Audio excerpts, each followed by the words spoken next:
Ray Horn, 3rd place, Trey Hardy, 2nd place, and world record holder Ashton Eaton.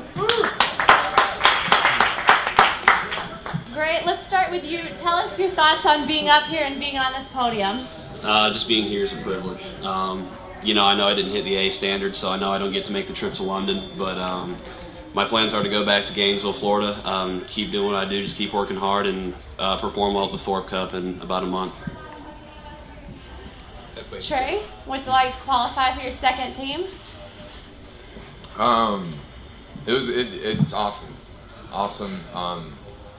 This was something, you know, immediately after Daegu, this is what we thought about, and it was how soon can we be ready, and can we be ready? And it was a long fall, long winter, kind of up and down spring, all leading up to this, and the elbow held up, and I got pretty emotional, more so than the first time making a team, and this was definitely more work, and had to have a lot more faith, a lot more patience, but couldn't be any more excited than I am right now. All right, Ashton, what does it feel like to have the world record? I feel like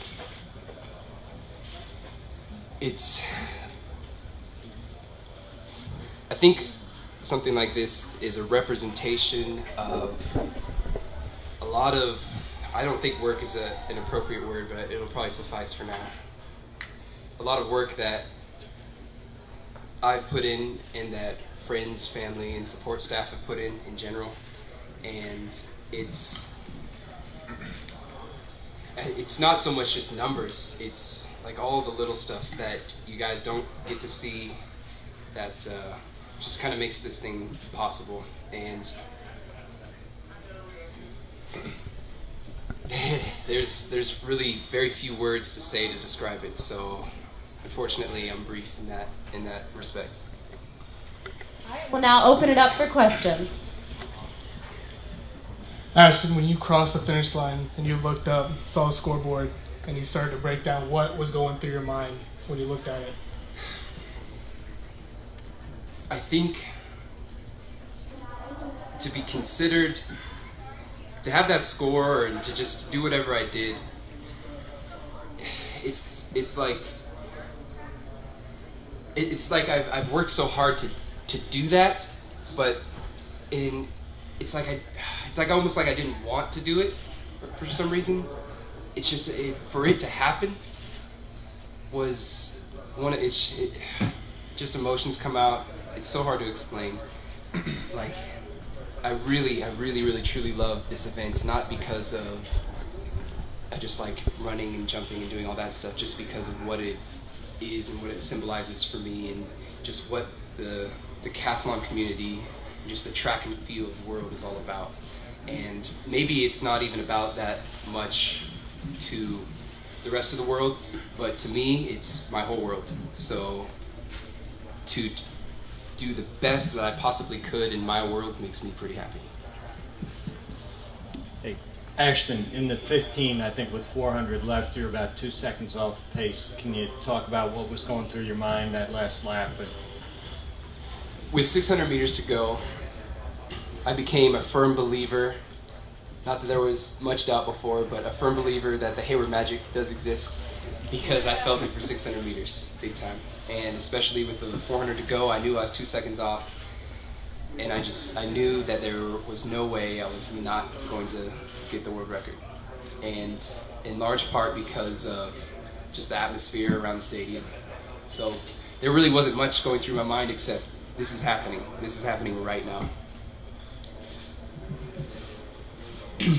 Ashton, Kevin from Runner Space, congrats, sir. What's up, Kevin?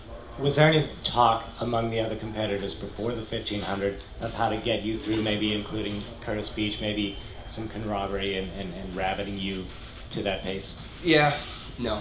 There wasn't. I mean, Curtis was very kind and he offered, he's like, I can help you if you want. And I was like, Curtis, you go run your own race. It's really okay. Of course, there's always, talk of pacing and all this stuff within the decathlon, but for some reason at this time, we just had our own little deal under the shed over there. It's very much a lot of decathlon love going on, and just kind of I wouldn't have rather been anywhere else in the world at that time.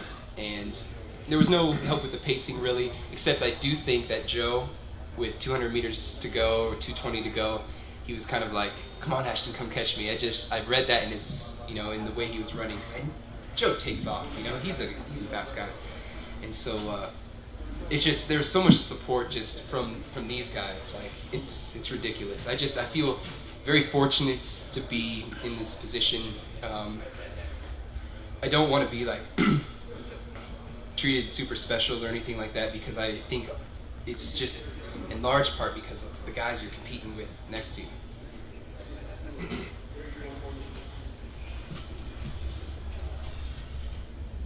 Hey Ashton, can you talk about just the last 6 years from when you were a senior in high school and your development in the decathlon? From the time I started the decathlon, the very first one I ever did, I loved the event. I didn't really know why, still don't know why. And it's hard for me to speak of my own development because I'm the one behind the steering wheel really, and it's kind of, I think it's easier to see what the vehicle is doing if you're looking at it. So for me, I feel as if I've been doing the same thing all along, and because of the preparations that my coach has helped me with, and just in general, the same feeling for me just happens to be at a different level on the outside, you know what I mean? So I feel the same as I do right now, like running the 100 in the long jump. It felt the same effort, same whatever as it did when I was 6 years old. It's just we're going faster and farther. Ashton, you've gotten 3 world records on the heptathlon, but this is the big one. Yeah. Can you contrast those feelings? Say heptathlon world record holder, and now you've got the big one. The heptathlon world record it's nice, but the decathlon is the event, and I think the heptathlon is more like a, what should you call it? Like a preparation event, or just like a practice decathlon? I don't know. There's something completely different about the decathlon. Getting up the second day, knowing you have the 5 events, just being out there that long with the guys. More of a mental struggle. Yeah. No 400 meter. Yeah. Yeah. Feel free to pop in on any of these questions. If anybody has anything for Yeah, seriously. I mean, it's just a testament to the events. Like, we have the young and the seasoned veterans. It's not that old. But there's a lot of wisdom that can be had.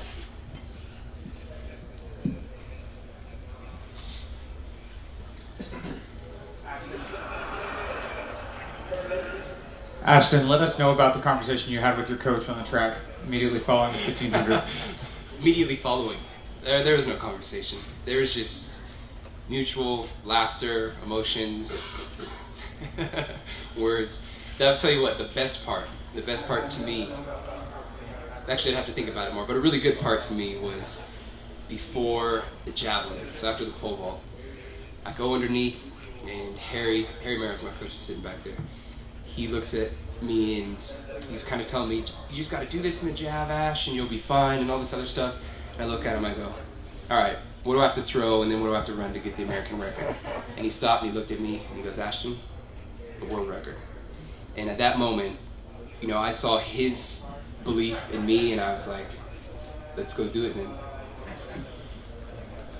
Could it have come in any better place than Eugene? That's a rhetorical question, John. You mentioned how the decathlon differs from the heptathlon, and one of the obvious things you didn't mention is the weather. Could Trey and Ashton both comment on these weather conditions that we had this weekend?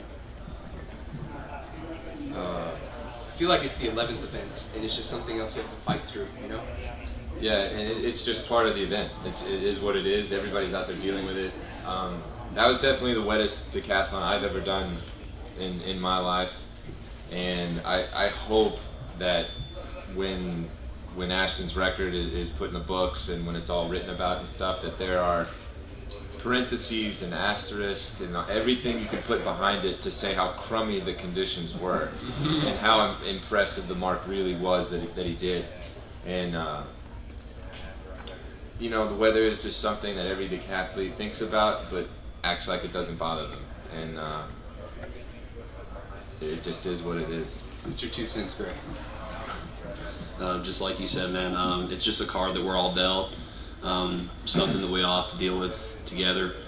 You know, it's hard to get through all this in the rain, especially, you know, just being cold all the time. And everybody has to deal with it. It's something that we all have to deal with, and Ashton dealt with it well. A world record. A lot of these questions could be answered if you guys would do a decathlon.